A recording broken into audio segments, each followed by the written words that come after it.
दोस्तों नमस्कार, मैं संजय मग्गू और मौजूद है देश रोजाना के डिजिटल मीडिया मंच पर। एक बड़ी पुरानी कहावत रही है कि प्रेम और जंग में सब जायज है। प्रेम का तो मायने आज भी वही रह गए हैं, लेकिन जंग के मायने आज बदल चुके हैं। और जंग के मायने समझ लीजिए कि आप राजनीति, यानी कि राजनीति के अंदर सब कुछ जायज है। आपसे सारी बात का जिक्र इसलिए कर रहा हूं कि सियासत कब अपना रंग बदले और कब सियासी लोग कौन से रंग में रंगने शुरू हो जाएं। सियासत के अंदर कब अपने पराये हो जाएं और कब पराये अपने होने फिर लग जाएं, आप कुछ समझ नहीं सकते। आज कुछ फोटो सोशल मीडिया पर वायरल हो रहे थे। उन फोटोज को देखा तो मन हुआ कि आपसे इसके बारे में बात की जाए। फोटो थे पलवल जिले के हथीन विधानसभा क्षेत्र के पूर्व विधायक रहे हैं केहर सिंह रावत। केहर सिंह रावत के फोटो वायरल हो रहे थे, जिसके अंदर हरियाणा प्रदेश के मुख्यमंत्री श्रीमान नायब सिंह सैनी और हरियाणा प्रदेश के भारतीय जनता पार्टी के प्रदेश अध्यक्ष श्रीमान मोहनलाल बड़ौली। इसलिए कहा है क्योंकि दोनों नेताओं ने कहा था कि किसी भी नेता को जिन्होंने पार्टी के साथ में दगा किया है उनको वापस नहीं लेंगे, उनकी एंट्री नहीं करेंगे। हालांकि यह जरूर हुआ कि भारतीय जनता पार्टी के हरियाणा प्रभारी सतीश पूनिया ने इसके अंदर कुछ चेंज किया। उन्होंने कहा कि पार्टी में तो सबको ले लेंगे, पार्टी में सबका स्वागत करेंगे, लेकिन देना किसको क्या है यह बाद में तय होगा, यानी कि मुख्य धारा में नहीं लाएंगे। सतीश पूनिया के कहने का मकसद यह था। तो मैं आपको बता रहा था कि आज हरियाणा के मुख्यमंत्री नायब सिंह सैनी और हरियाणा भारतीय जनता पार्टी के प्रदेश अध्यक्ष मोहनलाल बड़ौली ने पटका पहना करके स्वागत किया केहर सिंह रावत का भारतीय जनता पार्टी में। इसलिए मैंने आपसे कहा था कि सियासत कब कौन सा रंग बदले, सियासी लोग कब कौन से रंग में रंगे, क्योंकि मात्र 4 महीने हुए हैं अभी जब हरियाणा विधानसभा का चुनाव हुआ था। हरियाणा विधानसभा चुनाव के अंदर बड़े गाजे बाजे के साथ में केहर सिंह रावत ने भारतीय जनता पार्टी को छोड़ा था। जब भारतीय जनता पार्टी छोड़ी थी केहर सिंह रावत ने, तो तमाम उन्होंने ताले उल्हाने सब कुछ जो कह सकते थे और हुआ करता है। मैं इसलिए कह रहा था कि प्रेम और जंग में, यानी कि जंग का मतलब राजनीति, कुछ भी सब कुछ जायज है। कब आप रूठ जाएं, कब आप मान जाएं। जब आप रूठ जाते हैं तो फिर तमाम प्रकार की लानत कयानत दी जाती हैं, तमाम प्रकार के उसके अंदर ताने उल्हाने दिए जाते हैं, तमाम प्रकार के गिले शिकवे होते हैं। और जब मन जाते हैं तो फिर वो हो जाता है कि मिले सुर मेरा तुम्हारा तो सुर बने हमारा। आज केहर सिंह रावत भारतीय जनता पार्टी में शामिल हुए।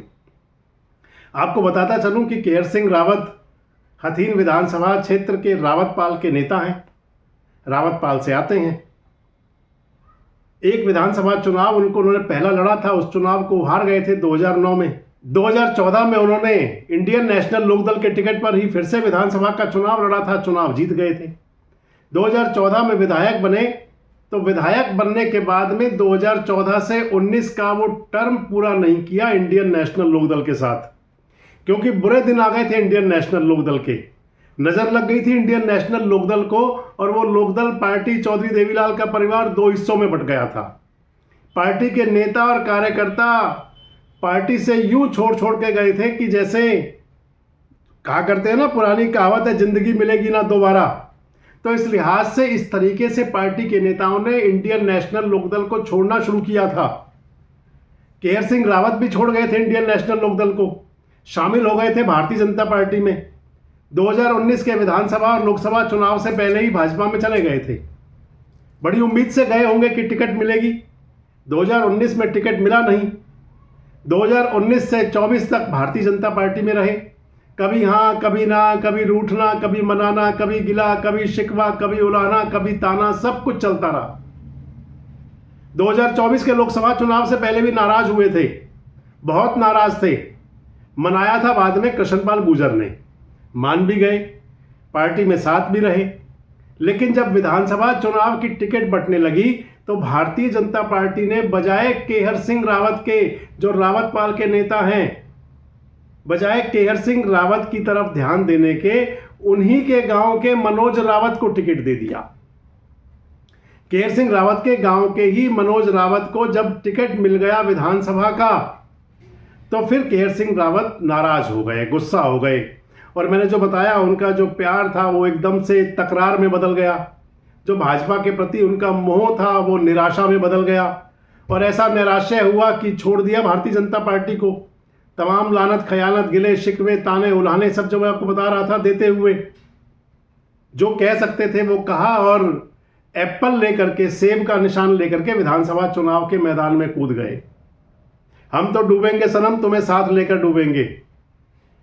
केहर सिंह रावत खुद तो चुनाव हारे, बड़ी बुरी तरह से हारे, थोड़ी सी वोट मिली 5-7 हजार, लेकिन लुटिया डुबो दी भारतीय जनता पार्टी की। मनोज रावत को ले बैठे, मनोज रावत चुनाव हारे। अब 4 महीने हुए लगभग हरियाणा के अंदर नायब सिंह सैनी की सरकार बने हुए, यानी कि आप देखें तो 8 अक्टूबर को चुनाव परिणाम आया था। 8 अक्टूबर से लेकर के और अब फरवरी के महीने के अंदर केहर सिंह रावत वापस भारतीय जनता पार्टी में आ गए। आज उनको भारतीय जनता पार्टी ज्वाइन करवाई, और ज्वाइन करवाने वाले जो 2 सारथी बने, सारथी कह सकते हैं, जो रथ को हाँक करके ले जाएं कहीं, तो केहर सिंह के रथ को चंडीगढ़ तक जो हाँक कर ले गए वो सारथी हुए वीरेंद्र शर्मा और गुरुग्राम वाले अमित भारद्वाज जी। पंडित मोहनलाल बड़ौली और नायब सिंह सैनी के सामने भाजपा उनकी आखिर रात ज्वाइन हो गई। आखिर फिर भगवा रंग में रख गए केहर सिंह रावत, नाना करते प्यार तुम्ही से कर बैठे। तो केहर सिंह रावत जी से हम भी एक बात कहेंगे जरूर कि बड़ी आरजू थी तू वापस आए, लेकिन जुस्तजू है कि अब फिर लौट कर ना जाए। तो यही कहा जा सकता है सियासी दलों के लिए, सियासी लोगों के लिए, कि अगर आप आए हैं तो फिर आकर जाइएगा ना। आपको क्या लगता है कौन सा रंग है सियासत का ये? क्यों केहर सिंह रावत ने छोड़ी थी भारतीय जनता पार्टी, और फिर क्यों उनका प्रेम उमड़ा, मोह जागा वापस? कौन सी सियासत अभी और चलेंगी? खासकर जो ब्रज क्षेत्र के लोग हैं, हथीन क्षेत्र के लोग हैं, जरूर बताएं। जुड़े रहें हमारे साथ, देखते रहें देश रोजाना। हमारे साथ जुड़े रहने के लिए सब्सक्राइब करें देश रोजाना के YouTube चैनल को, और नई वीडियो की नोटिफिकेशन पाने के लिए बेल आइकन जरूर दबाएं। अगर आप ये वीडियो Facebook या Instagram पर देख रहे हैं तो पेज को लाइक और फॉलो जरूर करें, और ज्यादा से ज्यादा शेयर करें।